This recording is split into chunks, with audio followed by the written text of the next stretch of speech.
Դուք նախկինում նշել եք, որ ձեր կառավարության ընթացքում կրթության ոլորտում եղել են թերացումներ։ Ըստ ձեզ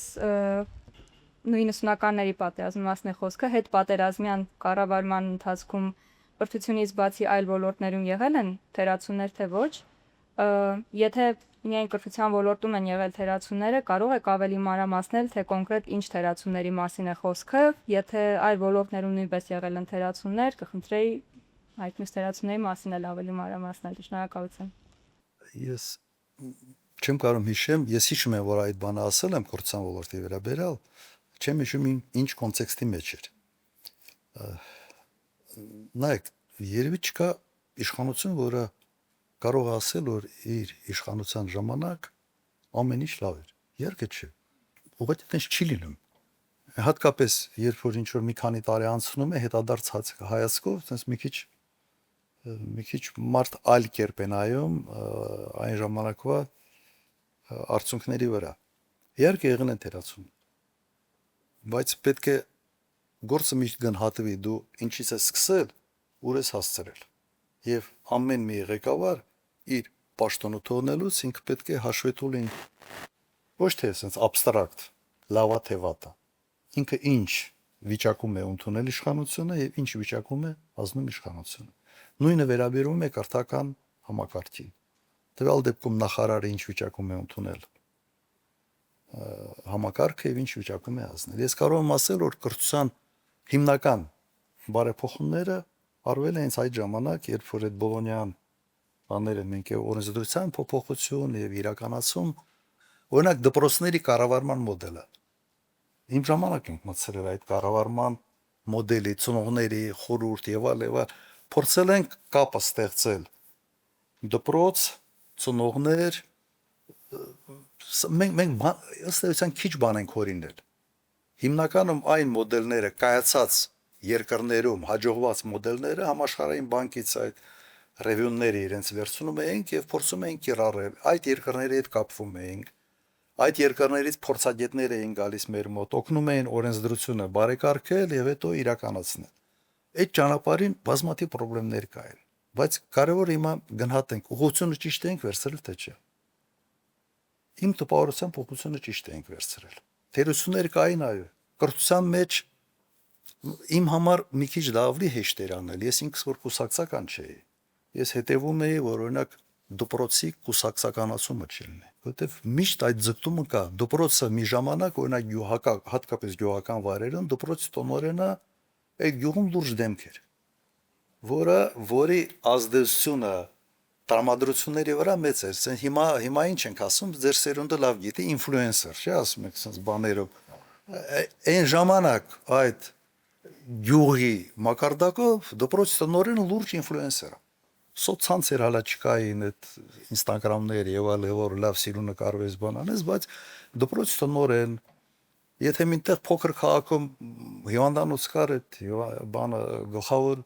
բժիշկ այդ հիվանդանոցի, ու կուսակցությունների մոտ այդ ձգտումը կար անպայման իրենց դիրքերը ուժեղացնելու համար այդ առանցքային ինֆլուենսերների այն ժամանակվա ներառել կուսակցական դարձնել։ Համասարանների ռեկտորներ եւ ես մի ժամանակ ասեմ հանրապետականներն էլ այդ ճանապարհի վրա sense բավական ներդրում ունեցան, բայց սա բնական բան է։ Բնական ձգտում է կուսակցությունների կողմից։ Ես քանի որ կուսակցական նախագահ չի, զսպում էի դա։ Շատից զսպում էի, որտեղ ինձ հետաքրքրությունը չկար։ Օրինակ տեղական ինքնակառավարման մարմինները դուք տեսնում եք ինչ կարգի ուշադրություն են հիմա դարձնում։ Հանկարծ մինտեղ մեկ ուրիշ չընտրվի։ Օրինակ իմ ժամանակ իմ համար մեկ էր։ Ես մարդկանց ասում եի, լսեք, այդ ժողովուրդը ուզում է թոնտրի։ Մեկը ում ընտրի մեր հետ աշխատելու։ Չի կարող համայնքապետը կարող անդիմադիր հայացքներ ունենա Աստված իր հետ։ Բայց այդ համայնքապետը չի կարող հաջողվել որպես համայնքապետ, եթե իշխանությունների հետ նորմալ հարաբերություններ չպահի։ Մի թշնամացրեք, բան մի արեք։ Շատ են եղել դեպքեր, երբ որ բան ենք անում, այդ տեսանկյունից զսպում էի։ Հետո նայեք, իմ ժամանակ յուրահատկությունը նաև ինչ էր, ես ունեցել եմ երկրորդ հինգամյակը կոալիցիոն կառավարություն, առաջին հինգամյակը հայտարարված չէ, բայց փաստացի էլի կոալիցիոն կառավարություն է։ Եվ այն ժամանակ հատուկ բան էինք անում, օրինակ նախարարը մի կուսակցությունից է, տեղակալը մեկ ուրիշ կուսակցությունից է, մյուս տեղակալը մեկ ուրիշ կուսակցությունից է։ Արդեն այդ մոդելի մեջ չի կարող նախարարը եւ քաղաքացիական օրենքն են ընդունել եւ ինքը չի կարող իր աշխատակազմը նախարարը գալիս է սա փոխումա տունա ուղարկում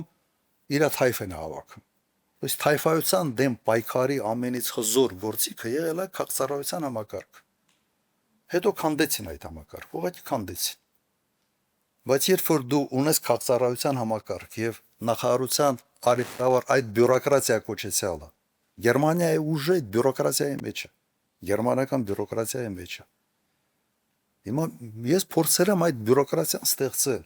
որը չպիտի լինի կուսակցականացված, կարող են կուսակցության անդամ լինել, բայց ինքը պաշտպանված է օրենքով։ Այդ բյուրոկրատիան, որ ստեղծում ես,